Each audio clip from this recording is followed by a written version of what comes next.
happened with the Korama Islands, where an ancient 500-meter mountain range literally sank into the sea, leaving only its peaks above the waves. That's such a mind-bending concept. How exactly did this massive transformation happen? Well, you know how tectonic plates are constantly moving? Over millions of years, these powerful forces literally pulled these mountains down into the ocean, creating what we now see as this stunning archipelago. The really fascinating part is how the ocean then sculpted these former peaks into these incredible sea cliffs and jagged coastlines called rias. So nature basically turned mountains into its own art installation. What kind of marine environment did this create?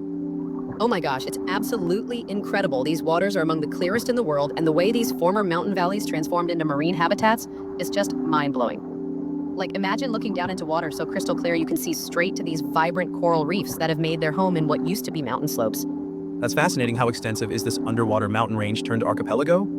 So there are 4 main inhabited islands: Zamami, Tokashiki, aka, and Garuma. But get this, there are more than 30 other uninhabited islands scattered throughout the area. And you know what's really wild? They're all just 40 kilometers from Naha, Okinawa's biggest city. Well, that's surprisingly close. How do people actually access these former mountain peaks? That's another thing that blows my mind. You can hop on a high-speed boat and be there in under an hour, or take a more leisurely ferry ride. That's about 70 minutes. It's like stepping through a portal. One minute you're in this bustling modern city, and the next you're in this pristine tropical paradise that feels completely untouched by time. So these islands have managed to maintain their character despite being so accessible? Exactly, and that's what makes them so special. They've found this perfect balance between preservation and accessibility. The local communities have become like guardians of not just their culture, but of this incredible geological legacy too. And the marine life, oh my gosh, the way these former mountain peaks have created these perfect protected areas for countless species is just extraordinary. That really shows how interconnected everything is, from ancient geology to modern conservation. You know what's really interesting? The way these islands formed actually created these natural harbors and protected bays, which made it possible for communities to establish themselves and thrive here. It's like reading this living history book where every chapter, from geology to marine biology to human culture, is connected to the others. Sounds like these islands challenge our whole concept of what remote really means. That's well exactly right. Like, here we have this place that's technically so close to civilization, but it feels worlds away. You're literally swimming in waters that were once mountain valleys and walking on paths that were once mountain ridges. And all around you, there's this vibrant marine life that's made its home in this transformed landscape. It really makes you think about how nature can completely reinvent itself, doesn't it? And to think this whole experience is just an hour from a major city. Theater superstitions seem ridiculous until you learn their origins, like how wishing someone merda before a French performance actually traces back to horse-drawn carriages and packed houses. Now that's an unexpected connection. What's the real story behind such a crude good luck charm? Well, in the golden age of Parisian theater, more horses waiting outside meant more droppings on the street, which directly correlated with audience size. So wishing someone merde was essentially hoping for a full house at the Opera Comique. So these theatrical traditions actually give us glimpses into historical Paris society. What other cultural artifacts have you discovered? You know, I've been examining these incredible 1930s costume designs by Maria Adelaide Lima Cruz for Fundo do Mar. It was this spectacular underwater-themed vaudeville show at Teatro Avenida. The sketches, now in the National Theater and Dance Museum, show how designers created magic without modern special effects. That must have been quite challenging, creating an underwater world using just fabric and practical effects. Exactly. And speaking of creating magical effects, there's this remarkable piece by Emile Gall at the Museo Art Nouveau et Art Deco Casa Lise that uses a revolutionary glass technique. He developed this method called cased and acid etched glass that literally transformed the medium. Well, that's fascinating. How exactly did this technique work? So picture this. Gala would layer different colored glass pieces, almost like a transparent sandwich, then carefully use acid to etch away specific areas, revealing intricate designs underneath. The clematis piece is particularly stunning because the flowers seem to float within the glass itself.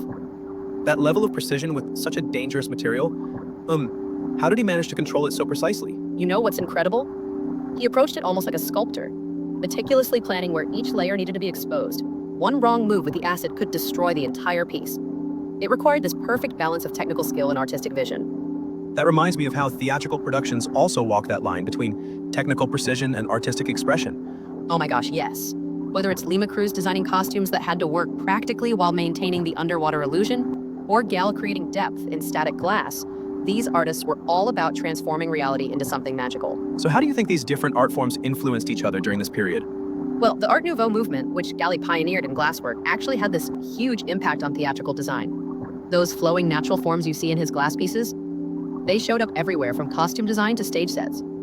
It was this amazing cross-pollination of artistic ideas. That's really making me think about how modern artists build on these foundations. Exactly like today's theater designers combine traditional costumes with digital projections, and contemporary glassworkers use computer-controlled cutting alongside traditional acid etching. But they're still drawing on those core principles of creating wonder and transformation. So these preserved pieces really serve as more than just historical artifacts. They're absolutely crucial to understanding our artistic evolution. When we look at Gal's glasswork or Lima Cruz's costume designs, we're seeing this beautiful intersection of technical innovation and artistic vision. And even that simple tradition of saying Mayor Day before a show connects us to centuries of theatrical history. The distance between a microscopic sea urchin shell and the surface of Pluto spans billions of miles. Yet photography has managed to capture both with stunning clarity, and that's just in the span of 160 years. That's quite a journey through photographic history. What sparked this incredible evolution? Well, it all begins in the 1850s with Louis Amédée Monte's groundbreaking work. Using primitive chemical processes, he created these remarkably detailed studies of sea urchin shells that look more like scientific specimens than photographs. The level of detail he achieved with such early technology is simply mind-blowing. And this was during a time when photography was still essentially experimental, right? Exactly, we're talking about 1853 to 1854, when each photograph required precise timing and complex chemical reactions. You couldn't just delete and reshoot if something went wrong. These images are actually preserved at the Getty Museum now, which shows just how significant they were to the development of photography. So how does this early work connect to more modern nature photography? Well, that's where Sebastião Salgado's 2010 work comes in. His photographs of sea lions in the Galapagos show this incredible leap in technology. While Monte was confined to a studio setting, Salgado captured these wild creatures in their natural habitat at Puerto Agas. The technological gap between these two marine-focused photographers is just staggering. And then we make an even bigger leap into space, don't we? Oh my goodness, yes. The New Horizons spacecraft gave us these amazing enhanced color images of Pluto in 2015. The imaging system combined blue, red, and infrared to reveal surface features we never knew existed.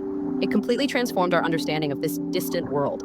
The technical evolution here is fascinating, from chemical processes to digital sensors to space-based imaging. How did NASA overcome the challenges of photographing something so far away? You know, it's really incredible the New Horizons team had to develop imaging systems that could function billions of miles from Earth in temperatures approaching absolute zero and still send back clear, detailed data. The resolution and color accuracy they achieved would have seemed like science fiction to Monte. That really puts the evolution of photography in perspective.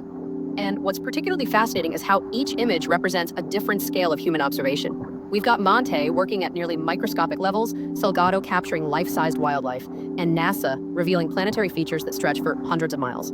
So in essence, photography has become this incredible tool for expanding human perception? Exactly right.